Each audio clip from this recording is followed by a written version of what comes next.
Day with NJ. Welcome to my channel, and this is going to be an update on my son Diesel, and it's his 30-month update, so 2.5 years old. He's my fun little toddler, full of energy. So we just had his 30-month doctor's appointment, and he is 29 pounds and 8 ounces, and then also 36 inches. And both of those are right in the range of the 50th percentile, which is great for him. He was a preemie. He was born about 8 weeks early, and he was in the NICU for 30 days. I've never done one of these update videos, so some things have come up with him, so I just wanted to go ahead and do a video. I guess honestly I should have been doing them this whole time, but let's just start right here, I guess, at the 30-month little toddler update. So to start off, things that we noticed about him that he loves to do. He absolutely loves to be outside and out of this house. So he constantly wants to be going places, and it's so cute because he goes and gets his little shoes out of the basket by the front door, and he picks them up, and then he carries them to me, and he gives them to me. He's like, that's his way of saying, Mom, put my shoes on, let's go out and have fun. So it's just something really cute that he does. It can get slightly annoying if you want to stay home for the day. But that is, you know, it's just one of his little quirks and one of the little fun things and that's how he's learned to communicate, by doing those types of things. So I will get to that issue, the communication issues, in just a minute, but I just wanted to tell you things that he does enjoy. He loves building blocks, so he absolutely loves Duplo blocks. Those are one of his favorite things to do. He loves like balls and balloons and bubbles, all these B words. For some reason, he loves those things. He also really enjoys putting together puzzles. And then I have a foam shape sorter that he really enjoys. He likes doing things where he has to figure it out on how it works and stuff. So he likes doing those. And he also likes things where he can use his large motor skills, his gross motor skills. So he loves going to the playground. We probably went to the playground this summer, you guys, about 2 times a day. We would go in the morning and we would go in the afternoon. And of course, like most toddlers, he loves going in the swing and down the slide. And then we found some playgrounds where they have nice little boxes, and he enjoys those a lot as well. We have a nice place in our backyard and sandbox. However, mosquitoes have been so horrible this summer in our yard and just in town here. So we would usually go to playgrounds. We're waiting for a cool day to kill off all the mosquitoes so we can use our backyard before it snows. So those are some of his things that he really enjoys. Now the reason why I kind of wanted to do this update is because he definitely has some issues that have come up, and honestly they came up, we knew about him about a year ago, so around his 18-month appointment, but it was still kind of that iffy area, like not quite sure if there's an issue, like should we wait and see and stuff like that. So we kind of took the wait and see approach for a little bit, and then we started kicking it in gear this beginning of the year. However, certain things that you need addressed take a very long time sometimes. So my advice to you is the earlier the better. If you think there's an issue with your child, and just have it evaluated and go see a specialist right away, and don't do the wait and see. Is where I wish I would have, like a year ago, started going on all this stuff. So anyways, his issues, we did this survey, and I think everyone does it now. It's that ASQ survey. This is the 30-month survey, and I think we started doing them around 18 months, might have been the first time, and that's where we got some red flags and knew that there were some issues going on with him. So just in the survey, his gross motor skills are, he gets yeses in all those columns. He's perfectly fine there. Even the fine motor skills, he pretty much gets yeses there. Problem solving is yes and no's, and the no's come from anything where it's more communication stuff. And then personal and social, he gets yeses and it's not yet. I shouldn't say it's not, you mark not yet on it. So his issues come from mainly communication. He doesn't have great receptive understanding when he's speaking, like when you're speaking to him.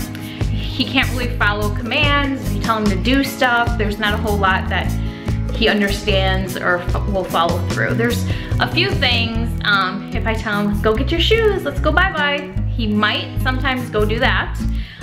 If I say, pick out a book, he can do that. Or if I give him 2 options, he can choose one. He understands that, but you're physically holding something up. If I just said, without holding up anything, and I just said, you know, I don't know, go get the book. He probably wouldn't go get a book. He probably wouldn't understand that. He needs to actually see it, so it's more him seeing it and knowing the routine that allows him to do certain things. And then speaking, he doesn't say any words. Now he'll say like mama, mama, and da da da da da da sometimes, but it goes on streaks. Like it'll be 1 week where he does mama, mama, mama all week long, and then it just drops, and he won't say it for another month. So that is why we were referred to a speech therapist. So we are going to speech therapy once a week for him. And then also we got referred to get him evaluated for autism. And the place that we were referred to, we've been on the waiting list since June, and I just contacted them, and they think within 6 to 8 weeks that they'll get him in to get evaluated. So that's the main thing that we're waiting for, to get him evaluated and see what other developmental issues he may or may not have. I'm pretty sure it's gonna be autism, but I'm not a professional, so I can't diagnose him with that stuff. So we're just kind of in the wait and see mode, but working on speech therapy right now. I think I'm gonna do a separate video on speech therapy and just go over what they do with him and all that stuff. So, other issues he has, eating, food-wise. He is super picky when it comes to eating. There's only a handful of foods that he will eat on a regular basis, and to get him to try something new is very difficult. He just looks at it, and he looks at it suspiciously, and he won't try it. Once in a while, he'll be in a mood where he's just up for anything and try stuff, but when I cook dinner and I put some portion of what we're having for dinner on his plate, he won't even go near it. So the foods that he eats are, he loves his yogurt, like certain kinds of yogurt he loves, but not all kinds of yogurts. Toast, there's pancakes he likes crackers. He'll eat strawberries, grapes, and bananas and peaches. He'll eat those 4 fruits regularly, I can't even say the word. On a normal basis, he'll eat those fruits, but there's even some days where he'll refuse to eat grapes and strawberries and peaches. He almost always will eat bananas though. I'm trying to think other foods he eats. So he of course likes like fruit snacks. We give him like the Annie's Bunny fruit snacks sometimes, but I also have those teensy fruits that he likes that I give him regularly. Oh my goodness. And then also raisins. He really enjoys raisins. Other foods, that's all that I can think of on the top of my head that we give to him on a daily basis that he will eat. Once in a while, he'll eat fast food French fries, but he won't even eat those all the time. Or like a McDonald's hamburger. Sometimes he'll eat some of that, but sometimes he won't touch it. And then also fig bars. I can see it from here, the fig bars. So he'll eat those items, but he's just very, very picky. And if you try to give him something new, a lot of times, like I said, he'll just refuse to even try it. Sleeping. So he's always been a fabulous sleeper. I mean, at night, and he still is at night. I lay him down at around 8 p.m. at night, and he wakes up around 6:30 in the morning, and he's just great. We have a great bedtime routine, and it helps every single night, and he falls asleep no problem every night. Now, naps, he used to take 1 nap a day. He's always been a 1 nap a day child. I don't think there might have been a short period of time where he did 2 naps, but it really reverted just to 1 afternoon nap a day. And he did that all through the summer, and now all of a sudden with the girls going back to school, he's decided not to take a nap in the afternoon. Now, he does need the afternoon nap sometimes. Like, he will be very, very tired. He just will not lay down in his crib and take a nap. So I pick up the girls from school, and what I'll do is I'll just leave a little bit early and go pick them up, and he'll fall asleep in the car. And he'll get a short little 30-minute nap in the car, and it'll get him through until bedtime. But I miss those naps. And he used to be a great napper. He would take 3-hour naps, and I don't know why. All of a sudden he just won't do it. But there you have it. There's the update on my little guy. So eating and just speech and communication and possibly autism are our concerns with him. But other than that, he is such a happy little guy. He loves to snuggle.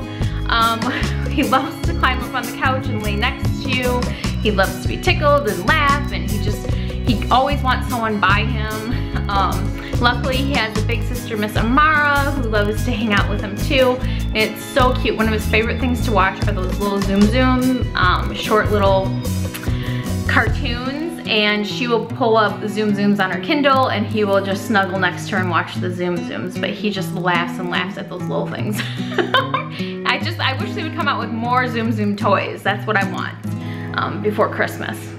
So there you have it. That's my update on my little guy, and I will see you guys next time. Thank you guys so much for watching. Bye.